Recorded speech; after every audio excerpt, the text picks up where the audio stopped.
أعوذ بالله من الشيطان الرجيم بسم الله الرحمن الرحيم والصلاة والسلام على أشرف المرسلين سيدنا ونبينا وحبيبنا وشفيعنا ومولانا محمد وعلى آله وصحبه أجمعين ورضي الله تبارك وتعالى عن قطب العارفين وإمام الصديقين مولاي أبي العباس أحمد بن محمد التجاني شريف رضي الله تعالى عنه وارضاه وعنا به آمين. تبرأت من حولي وقوتي واعتصمت بحول الله وقوته لا حول ولا قوة إلا بالله.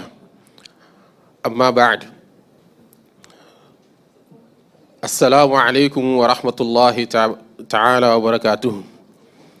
Donc nous adressions nos salutations les meilleures à toute l'Assemblée et particulièrement aux organisateurs et plus particulièrement à l'autorité de cette Assemblée qui est Imam Ahmed Ndiéguène, qu'Allah le préserve et l'augmente en sciences et en profusion. Donc nous allons commencer notre parole par un rappel que Allah subhanahu wa ta'ala plusieurs fois le dit au prophète sallallahu alayhi wa alihi wa sallam. Il lui dit dans le Saint-Coran « Wa ma khalaqtul jinna wal insa illa liya'budun » « Wa ma khalaqtul insa » je n'ai créé les hommes wal jinna et les djinns. Les djinns c'est les créatures c'est toute créature que l'homme ne peut pas voir à travers l'œil. Parce que parfois le Coran il cite les djinns et le sens c'est les anges. Et donc toute créature, Allah l'a créée pour l'adoration. Donc l'être humain doit être conscient de cela et que dans toutes ses actions, que ce soit lorsqu'il bouge, lorsqu'il est en station immobile, être conscient qu'il doit être dans cette adoration-là et perdurer dans ça. C'est ce qui amène aussi à chaque fois Allah subhanahu wa ta'ala de rappeler au prophète sallallahu alayhi wa alihi wa sallam. Toujours dans le Coran, il lui dit وما أمروا إلا ليعبدوا الله مخلصين له الدين حنفاء ويقيموا الصلاة ويؤتوا الزكاة وذلك دين القيمة. وما أمروا on t'a pas donné d'autres ordres إلا ne serait que si ce n'est que l'adoration d'Allah subhanahu wa ta'ala. Le prophète sallallahu alayhi wa alihi wa sallam, lorsque les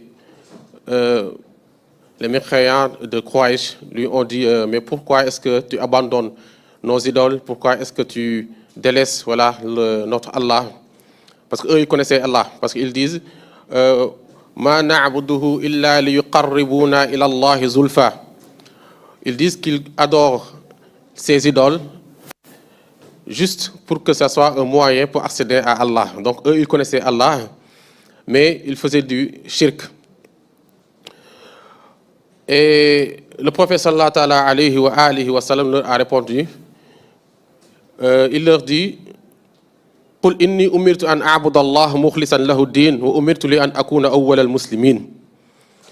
قل, Allah lui dit le prophète sallallahu alayhi wa sallam dit aux mécréants de Quraysh, dit-leur إني أمرت أن أعبد الله, ce qu'on m'a ordonné c'est d'adorer Allah subhanahu wa ta'ala.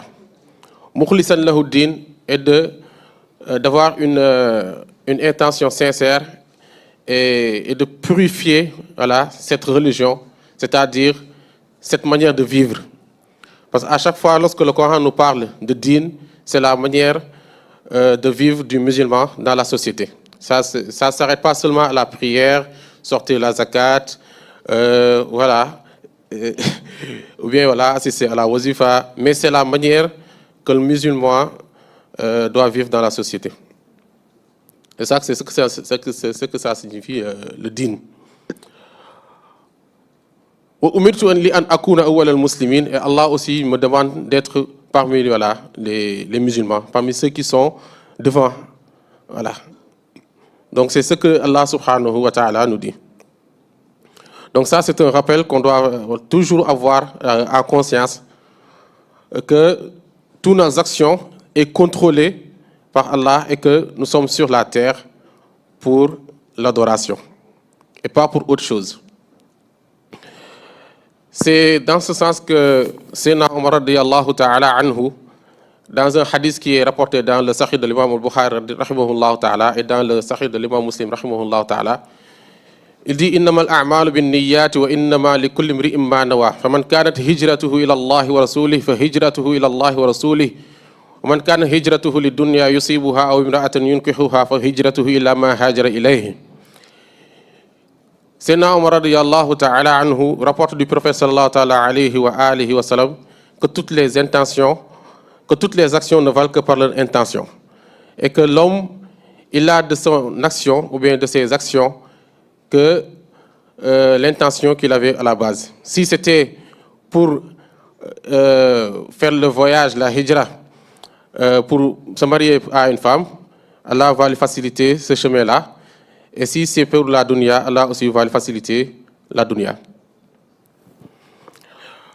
Et donc, je remercie les panélistes qui nous ont devancés dans la parole et surtout l'introduction de notre frère pour éclairer les définitions sur le cheikh et le mourid.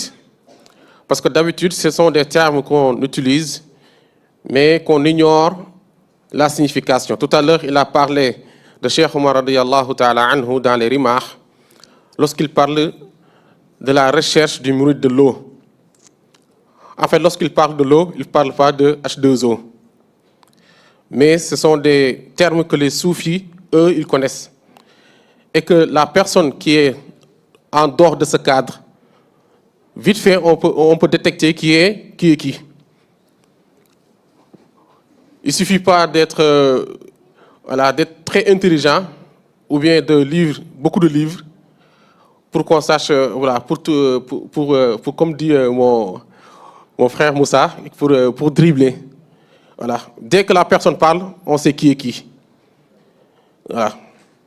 Et donc, dans cela, nous allons venir tout à l'heure, tout de suite, voilà, sur cela. Mais avant cela, nous voulons faire un petit historique sur ce qui a amené cette relation-là entre le maître et le disciple. Donc il y a un hadith qui est rapporté dans le Sahih de l'imam Muslim rahimahullah ta'ala, où Sayyidina Omar radiyallahu ta'ala anhu, il nous dit بينما نحن جلوس عند رسول الله صلى الله عليه وسلم ذات يوم استلع عليه رجل شديد بياض الثياب وشديد سواد الشعر لا يرى عليه أثر السفر ولا يعرفه منا أحد حتى جلس إلى النبي صلى الله عليه وسلم فأسند ركبتيه إلى ركبتيه ودعا كفيه إلى على فخذيه وقال يا محمد إلى آخر. Donc Sayyidina Omar radiyallahu ta'ala anhu, dans ce hadith, il dit que lorsqu'ils étaient assis avec le prophète sallallahu alayhi wa sallam, ce sont les compagnons du prophète sallallahu alayhi wa sallam, il dit que est apparu devant eux un homme qui est shadid bayad as-siyab, c'est-à-dire qui avait les habits très très blancs, très propres, c'est-à-dire qu'il n'y avait pas de taches là-dessus. Pour quelqu'un qui, dans un désert, peut-être a marché pendant longtemps et n'avait pas de taches sur ses habits. Il dit aussi que Shadid Sawad Sha'ar, il dit que ses cheveux aussi étaient très noirs. Ça aussi, c'est quelque chose qui montre, donc c'est quelqu'un qui est soudain apparu. Voilà. Ce n'est pas quelqu'un qui a voyagé dans le désert jusqu'à ce que la poussière, voilà, police ses habits, voilà, qu'il soit trempé, voilà, dans la poussière. Donc c'est quelqu'un qui vient, voilà, qui est soudainement apparu devant eux. C'est pour ça qu'il utilise le terme istala alayhi rajulun. Après il dit qu'il s'est assis devant le prophète sallallahu alayhi wa sallam. Il a mis ses deux genoux contre les deux genoux du prophète sallallahu alayhi wa sallam. Et il a posé aussi ses deux mains sur ses deux jambes. Ce hadith-là, les savants l'utilisent souvent pour montrer le adab, le bon comportement que le disciple doit avoir devant son cheikh. Et surtout, parmi les cheikhs que notre frère tout à l'heure il a cité, c'est-à-dire le cheikh du ta'alim, c'est le cheikh qui te donne la science. Maintenant, c'est ce que je dis souvent, puisqu'on ne sait plus qui est qui, maintenant ce sont les disciples qui ordonnent au cheikh comment est-ce qu'il faut donner la science, alors que ce n'était pas comme ça. Normalement, c'est le disciple, c'est le cheikh qui dit à son disciple c'est comme ça qu'on fait, et pas au disciple de dicter le cheikh comment on fait. Voilà. Et souvent aussi, on raconte que Cheikh Hadi Touré, radiyallahu ta'ala anhu, qui est un muqaddam, ou un grand muqaddam de Cheikh Seydi Hadj Malick Sy, grande figure de la tariqa Tijaniya, il disait que les puits ne se déplacent pas pour donner de l'eau. Si la personne veut de l'eau, c'est à lui de se déplacer vers les puits et chercher l'eau. Donc tout ça, ce sont des enseignements qu'on peut tirer de ce hadith-là du prophète sallallahu alayhi wa sallam. Donc Sayyidina Omar radiyallahu ta'ala anhu, dans ce hadith-là, il continue, il nous dit, il dit, Ya Muhammad, akhbirni an l'islam. Il dit, oh toi le prophète sallallahu alayhi wa sallam, dis-nous c'est quoi l'islam. Le prophète sallallahu alayhi wa sallam lui dit, al-islam an tashhad an la ilaha illallah wa anna Muhammad rasulullah, an tuqim as-salat wa tu'ti zakah, wa tasum ramadan wa tuhajj al-bayt, in istata'a ilayhi sabila. Après, il y a d'autres versions sur ce hadith-là, voilà, qui ont été rapportées.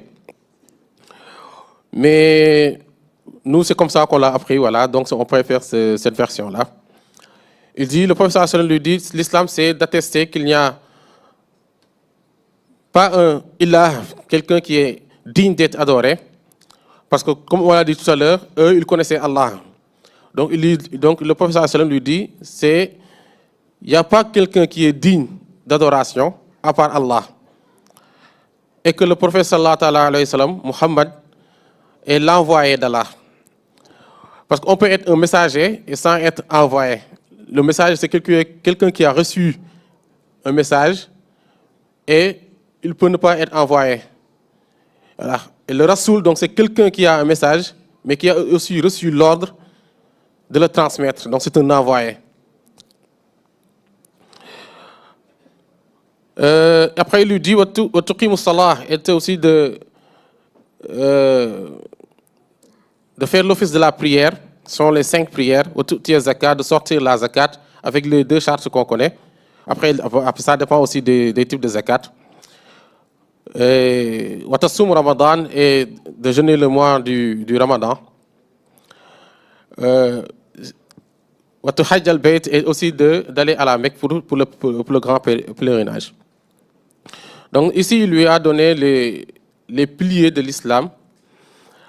Et ce sont des choses qu'on connaît dans le fiqh, et on l'appelle al-ma'loum bid-daroura.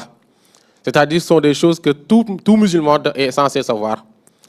Et si un musulman doute là-dessus, ou bien dit que ça, ce n'est pas obligatoire pour lui, ou bien dire que si c'est obligatoire, mais pour certaines personnes, ce n'est pas obligatoire, lui, il sort de l'islam. Voilà. Après, il lui demande, et c'est quoi l'iman? C'est la croyance d'Allah subhanahu wa ta'ala. Il lui dit, an tu'mina billahi wa malaikatihi wa kutubihi wa rasulihi wa yawmil akhir wal qadari khayrihi wa sharrihi. Il lui dit, c'est de croire en Allah subhanahu wa ta'ala, de croire en ses anges, de croire aux livres qui ont été révélés, de croire aux envoyés d'Allah, et aussi de croire au jugement, le jour du jugement dernier, et aussi de croire au destin, que ce soit un destin qui est bon ou bien qui est mauvais. Donc là, il lui a donné les piliers de l'iman. Ce sont les piliers de la croyance. Et donc, pour que la personne, sa croyance soit complète, il faut qu'il croit en tout cela. Voilà. Si un pilier manque, donc cette personne-là, sa croyance n'est pas complète. Et même certains savants ne le considèrent pas comme un musulman. Donc ce sont des choses qui c'est bien de le rappeler pour que les personnes sachent cela. Et après, il lui demande, c'est quoi al-ihsan? Al-ihsan, on le traduit généralement par l'excellence. Il lui dit Al-Ihsan an ta'abud Allah ka'annaka tarahu fa in lam takun tarahu fa innahu yarak. An ta'abud Allah. Donc l'adoration, ça revient, ce qu'on disait au début. Il lui dit Al-Ihsan an ta'abud Allah, c'est d'adorer Allah ka'annaka tarahu, comme si tu le voyais. Fa in lam takun tarahu. Fa in lam takun tarahu, si tu ne le vois pas.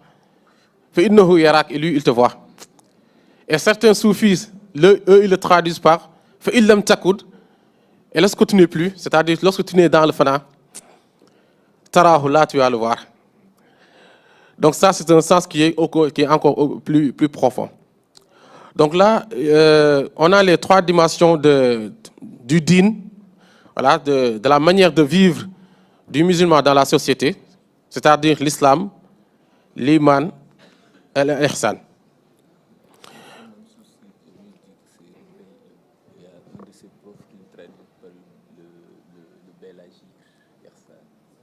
Oui, on peut le traduire par le bel agir, parce que ça englobe aussi les autres dimensions. Voilà.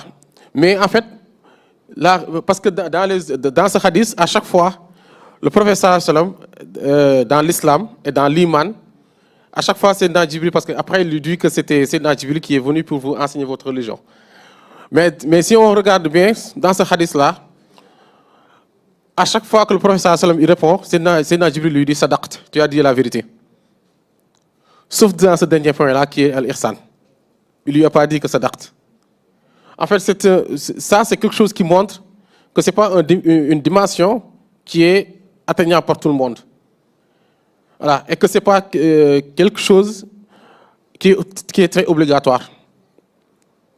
Voilà. Donc c'est quelque chose qui est réservé à des gens qui sont très particuliers. C'est pour cela qu'on le traduit plus je le traduis plus par l'excellence. Parce que quelqu'un peut être très bien, peut être bien, mais pas excellent. Et ceux qui sont maintenant dans l'ihsan, ce sont les gens de l'excellence. C'est comme dans une société, par exemple, la semaine, tu travailles 35 heures par semaine. Bon, après, ça dépend aussi des gens. Mais parfois, c'est ce qu'on appelle ceux qui tiennent vraiment la société et qui sont les cerveaux de la société, eux, ils font des heures sup.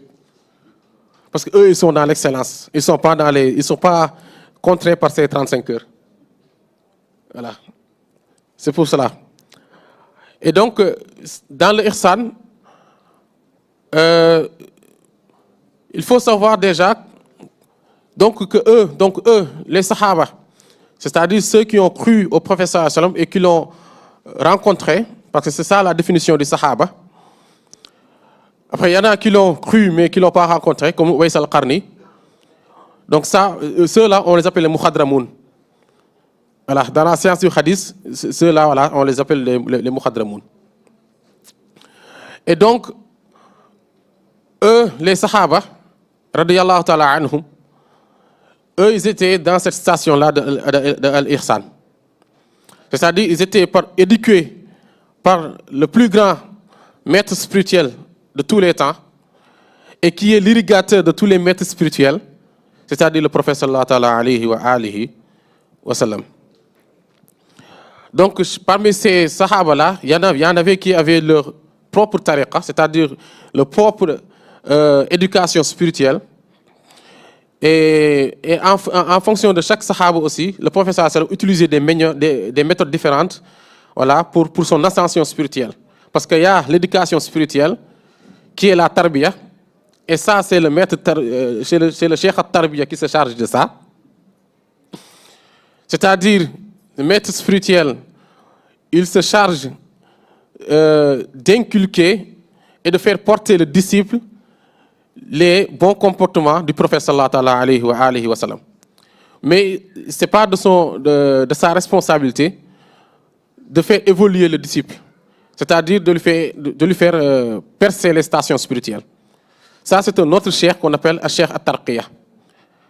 Et les disciples et tous les savants soufis sont d'accord que ce cheikh at-tarqiya-là, à chaque époque, c'est un seul cheikh. Voilà, c'est celui qu'on appelle le Qutb Zaman. Voilà. Donc il y a le cheikh at-ta'lim, c'est le cheikh qui t'enseigne. Il y a le cheikh at-tarbiya, c'est le cheikh qui te fait porter les habits, c'est-à-dire, ce sont des habits de lumière en fait. sont les bons comportements et sont les sciences voilà, divines, de l'ordre voilà, du divin. Et donc il fait porter ces habits de lumière-là aux disciples. Et le cheikh maintenant, qui est chargé de prendre le disciple et de le faire percer les stations spirituelles jusqu'à atteindre la présence d'Allah, ça c'est le rôle du cheikh at-Tarqiyya.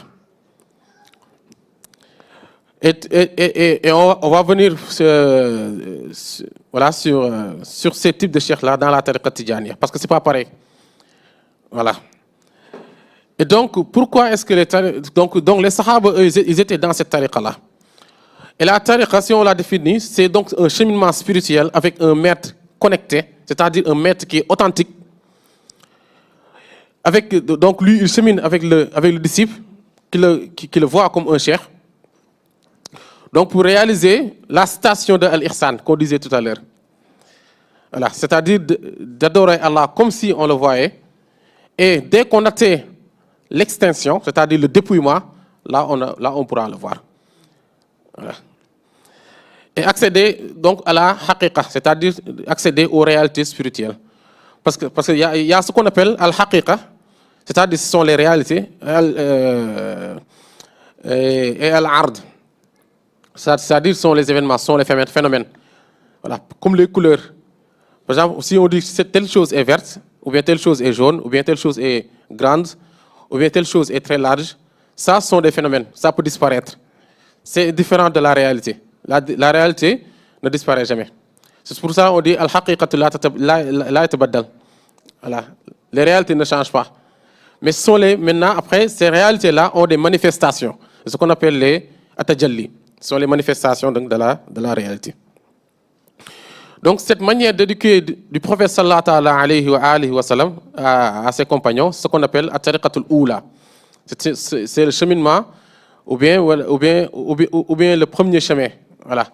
Et ce chemin-là était pratiqué par le prophète sallallahu alayhi wa sallam, les compagnons, parce que eux, ils ont été éduqués par le prophète sallallahu alayhi wa sallam, et ça a été aussi pratiqué par les tabi'in et les atba'u tabi'in. Sont les deux autres générations. C'est eux qu'on appelle les salaf. Lorsqu'on dit salaf, en fait, ce sont ces trois générations-là. La génération des sahaba, la génération des tabi'in et des atba'u tabi'in. Comme le dit dans Mraqin Saoud, qu'il y a une unanimité chez les savants que eux sont des salafs. Après, il y a une divergence si la quatrième génération, eux, ils font partie des salafs ou pas. Après, ceux qui viennent après eux sont les khalaf. Donc ça, c'est la tariqa. Et eux, ils vouaient une adoration à Allah qui est très sincère, qui est dépouillée de tout autre objectif. C'est-à-dire, eux, ils ne visaient pas les stations spirituelles, ils ne visaient pas la dunya, ils ne visaient pas le secret, ils ne visaient pas le grand public. Parce qu'il y a des noms de Sahaba, personne ne les connaît. Alors que c'est des grands hommes. Voilà. Parce qu'eux, ils étaient dépouillés de tout ça. C'est comme Abu Zar. Abu Zar, lui, c'était un très grand Sahaba du prophète sallallahu alayhi wa sallam. Et il était surtout connu par le dépouillement, par son ascétisme. Par exemple, si on prend Sayyidina Abu Hurairah radiyallahu ta'ala anhu, lui, il avait une faculté de mémorisation. Parce que lui, il s'est converti à l'islam après Khaybar, c'est-à-dire la bataille de Khaybar. Et entre Khaybar et le décès du prophète sallallahu alayhi wa sallam, il y a 3 ans. Et c'est le plus grand rapporteur de hadith de tous les compagnons du prophète sallallahu alayhi wa sallam. Donc lui, il avait cette capacité spirituelle-là de retenir les hadiths. Certains parmi les compagnons du prophète sallallahu alayhi wa sallam, eux, ils avaient d'autres capacités, comme c'est Ali karamallahu wajha, le prophète sallallahu alayhi wa sallam qui dit que c'est la porte de la science. Il dit que c'est la porte, il ne dit pas que c'est... Et lui, le prophète sallallahu alayhi wa sallam, il dit que c'est la cité de la science. Voilà. Ana madinatul ilmi wa aliyun babuha. Voilà. Et dans la cité, on sait qu'il y a d'autres choses que la porte. Après, pour y entrer, il faut passer par la porte. Voilà. Et donc, il y a, par exemple, Sena Abu Bakr radiyallahu ta'ala anhu, lui,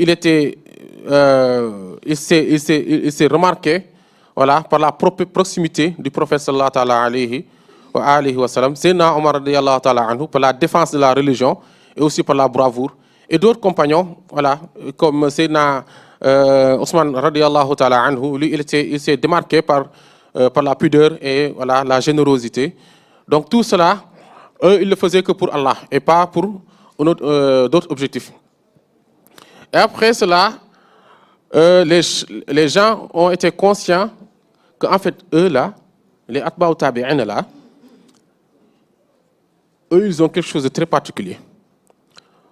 Parce qu'ils utilisent le Coran et la Sunna du prophète sallallahu alayhi wa sallam pour atteindre telle station spirituelle. Mais à partir de la 4e génération, cette lumière-là a commencé à diminuer. Et ils n'avaient plus cette force-là, voilà, comme les autres, d'atteindre certaines stations spirituelles, en recherchant que l'amour d'Allah et la satisfaction d'Allah. Et aussi, l'islam commençait à prendre beaucoup de force. L'islam commençait à se répandre. L'islam commençait à avoir beaucoup de pouvoir. Donc les gens ont été détournés de l'objectif qui était Allah. Et là, ils recherchent la dunya. Voilà. Et donc ceux qui ont hérité de l'enseignement des compagnons du prophète sallallahu alayhi wa sallam, eux, ils se sont réfugiés dans les grottes, voilà, pour pratiquer, pour faire des exercices spirituels, pour atteindre le niveau que les salafs ils ont atteint. Donc c'est ça qui a amené le deuxième chemin. C'est ce qu'on appelle At-Tariqat Sani. Donc, eux, il y avait toujours un maître spirituel qui est là, avec ses disciples, et qui les enseigne à travers le Coran et la Sunna du prophète sallallahu alayhi wa sallam. Et lorsque ça a commencé à disparaître, les gens se sont réfugiés dans les grottes, c'est-à-dire dans les montagnes, et faire là-bas des retraites spirituelles ou bien des exercices spirituels, c'est-à-dire diminuer voilà, les heures de sommeil, diminuer voilà, ce qu'on mange, aussi diminuer la parole et aussi pratiquer l'isolement. Parce que ça, ces 4 choses-là sont des choses qui affaiblissent le corps. Et dès que le corps il est affaibli et que cette personne-là fait beaucoup de zikr, ça donne une force spirituelle à l'esprit. Et c'est ça qui leur donne donc la capacité d'atteindre les salafs, ce qu'ils ont atteint. Voilà. Mais après eux, plus on part maintenant, plus les générations sont dégradées. Parce que le prophète sallallahu alayhi wa sallam, il avait dit que la meilleure des générations, c'est la meilleure des époques, c'est l'époque où moi je suis. Voilà, puis voilà, l'époque qui est suivante, plus l'époque qui est suivante. Donc plus on avance, plus les époques, plus la société se dégrade.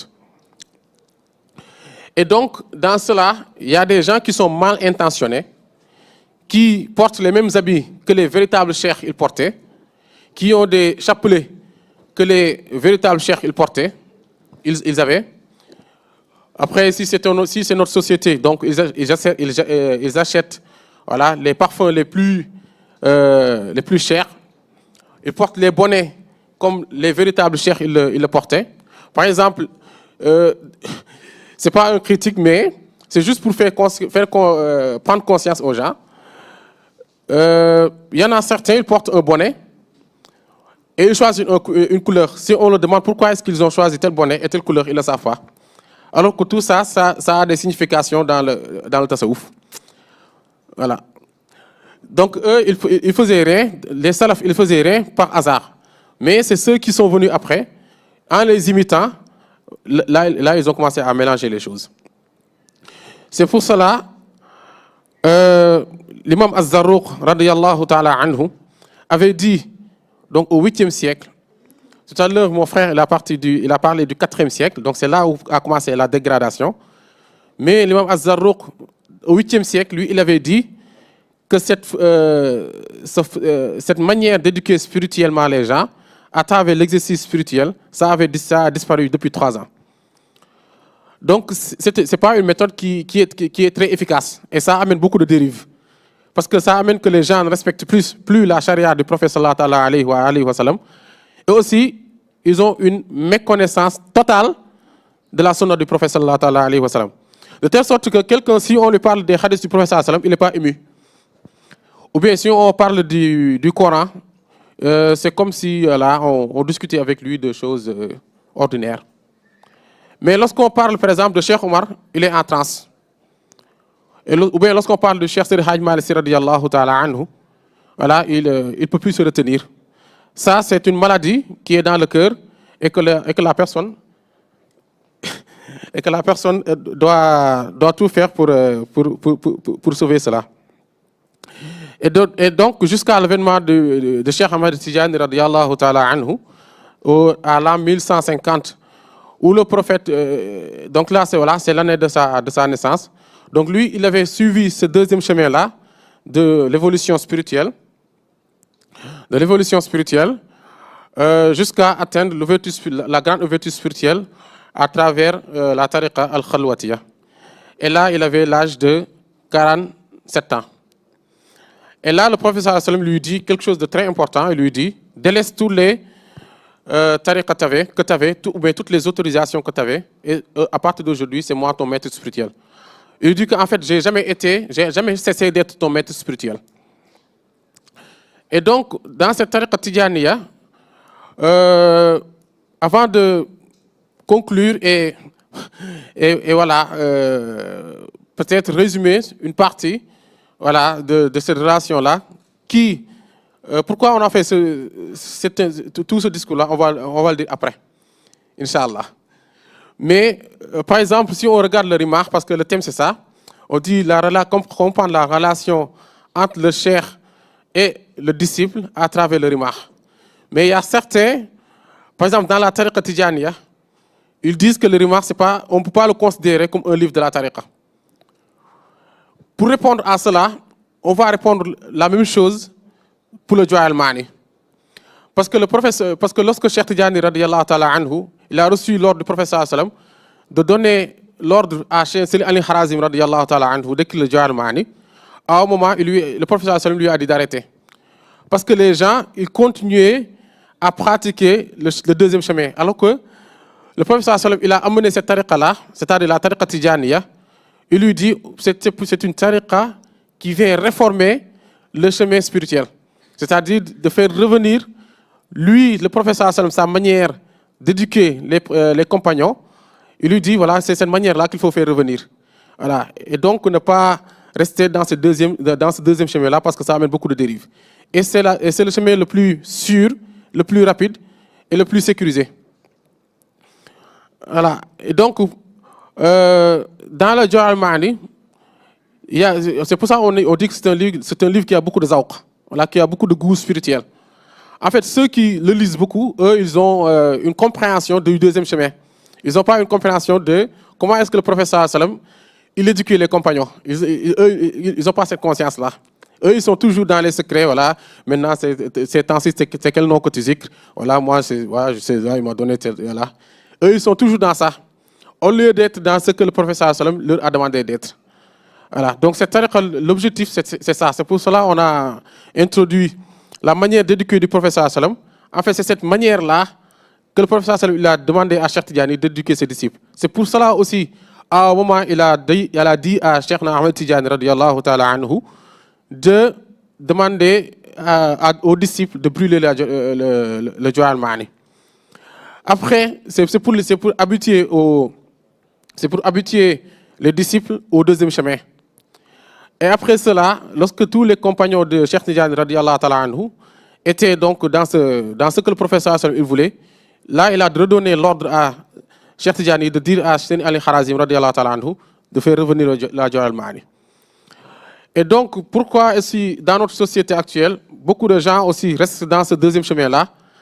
C'est parce que plusieurs livres de la tariqa, surtout les livres de Seydi Hassan al-Baqili, ou bien de Sidi Ahmed Soukayrij, ou bien de Sidi Akan Soussi, ne sont pas des livres qui ont été traduits. Donc les gens, comme ils ont ce goût spirituel-là, ils sont à la recherche de la spiritualité, ils lisent plus les livres de Al-Ghazali, ou bien les livres d'Ibn Arabi, et délaissent les enseignements de la tariqa. C'est quelque chose qui est très justifié.